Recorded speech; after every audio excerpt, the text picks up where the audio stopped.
Բարև ձեզ հարգելի գործընկերներ, շնորհակալ եմ ասուլիսի հրավերը ընդունելու համար, քանի որ 2026 թվականի խորհրդարանական ընտրությունների նախընտրական քարոզարշավի առաջին մեկ շաբաթը այլևս անցյալում է, մեր քաղաքական թիմը որոշում է կայացրել այս ձևաչափով յուրաքանչյուր շաբաթ ներկայացնել նախորդ շաբաթվա քարոզարշավի հաշվետվությունը, հանրային հաշվետվությունը, որովհետև կարծում եմ, որ սա առաջնահերթություն է կատարված աշխատանքները ներկայացնելու, ինչպես նաև առաջիկա անելիքները նախանշելու մասով, այսպիսով այս մեկ շաբաթվա ընթացքում Բարգավաճ Հայաստան կուսակցության նախագահ Գագիկ Ծառուկյանի գլխավորությամբ, ինչպես նաև քաղաքական թիմի անդամները, падգամավորության թեկնածուները շատ ակտիվ նախընտրական քարոզարշավ են իրականացրել հանրապետության մարզերում, ինչպես նաև քաղաքամայր Երևանի տարբեր համայնքներում, մասնավորապես պարոն Ծառուկյանը անձամբ այցելել է Կոտայքի և Տավուշի մարզերի մի քանի տասնյակ համայնքներ, հանդիպել բնակիչների հետ, ինչպես նաև շատ ջերմ հանդիպում է ունեցել Երևան քաղաքի Շենգավիթ վարչական շրջանի մեր հայրենակիցների հետ։ Ուզում եմ ասել, որ ամփոփելով այս մեկ շաբաթվա քարոզարշավի արդյունքները, վստահաբար կարելի է ասել, որ ամենուր Գագիկ Ծառուկյանի հանդիպումները վերածվում են յուրօրինակ ժողովրդական ասուլիսների, որտեղ հիմնական հարց ու պատասխանը, իհարկե նաև լրագրողների կողմից են բազմաթիվ հարցեր պարբերաբար բարձրաձայնվում եւ հնչեցվում, սակայն հիմնական հարցադրումները ներկայացնողները լինում են հենց մեր հայրենակիցները։ Բնականաբար Առաջարկ Հայաստանին ծրագրի շրջանակներում ներկայացված մեր նախընտրական դրույթների շրջանակներում պարոն Ծառուկյանը քաղաքական թիմի անդամները ներկայացնում են բոլոր բարձրաձայնված խնդիրների հետ կապված մեր լուծումները, սակայն դրան զուգահեռ նաև արձանագրվում է, որ շատ հաճախ բարձրաձայնված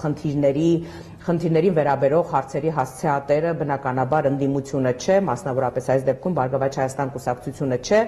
եւ մենք կարող ենք ներկայացնել բացառապես այդ խնդիրների լուծման վերաբերյալ մեր ունեցած տեսակետները։ Այս մեկ շաբաթվա ընթացքում մենք բացառիկ ջերմ, մարդաշատ, շատ այսպես էմոցիաներով լեցուն բազմաթիվ հանդիպումներ ենք ունեցել եւ նաեւ այս մեկ շաբաթվա ընթացքում ձևավորվել է, կարելի է այսպես ասել, այս խորհրդարանական ընտրությունների Բարգավաճ Հայաստան կուսակցության նոր կարգախոսը, որը հենց սկիզբ է առել մարդկանց հետ շփումներում, խոսքը մասնավորապես վերաբերում է պարոն Ծառուկյանի կողմից հնչեցված պատրաստվեք լավ փոփոխությունների, պատրաստվեք նոր փոփոխությունների կարգախոսին, որը ամենուր այսպես արդեն կարգախոսի նման հնչում է ինչպես մեր քաղաքական թիմի անդամների պարոն Ծառուկյանի, այնպես էլ արդեն մեր հայրենակիցների կողմից։ Քարոզարշավը նաև շատ ակտիվ քաղաքական թիմի անդամները շարունակում են քաղաքամայր Երևանի տարբեր համայնքներում, շենքերի բակերում, բնակարաններում, հանդիպումների, տարբեր նաև քննարկումների ձևաչափով, բոլորին ընձեռված է հնարավորություն ծանոթանալու մեր ներկայացրած ծրագրին, Առաջարկ Հայաստանին ծրագրին, որը ինչպես առիթ ունեցել ենք նախկինում ասելու, հիմա եւս վերահաստատում ենք մեկ անգամ, որը իր սկզբունքով կատեգորիկ տարբերվում է մինչ այս պահը ներկայացված բոլոր նախընտրական ծրագրերից, քանի որ դա ծրագիր է մարդկանց կողմից ստեղծված եւ մարդկանց մասին ժողովրդական ծրագիր է, որտեղ կան բոլոր այսպես խնդիրների լուծումները։ Խնդիրները, որոնք մեր հայրենակիցները այս մեկ շաբաթվա ընթացքում ներկայացնում են, բազմաթիվ են, սկսած անվտանգությունից, սոցիալական վիճակից, տնտեսությունից, առողջապահությունից, կրթությունից, արտաքին պարտքի աննկարագրելի մեծ ծավալներին վերաբերող բազմաթիվ հարցեր են հնչեցվում, որոնց բնականաբար տրվում են պատասխաններ, հղում անելով մեր նախընտրական ծրագրին, սակայն մեկ հարց այնուամենայնիվ մնում է բաց։ Այս խնդիրների հասցեատերը իշխանությունն է, այս խնդիրների լուծման ճանապարհները ունենք մենք։ Մենք ներկայացնում ենք մեր լուծման ճանապարհները։ Եվ հունիսի 7-ի ընտրությունների արդյունքում բնականաբար, երբ որ մենք վաստակենք հանրության մեր հայրենակիցների վստահությունը, բնականաբար նաև կներկայացնենք այդ բոլոր խնդիրների լուծման ճանապարհային քարտեզը։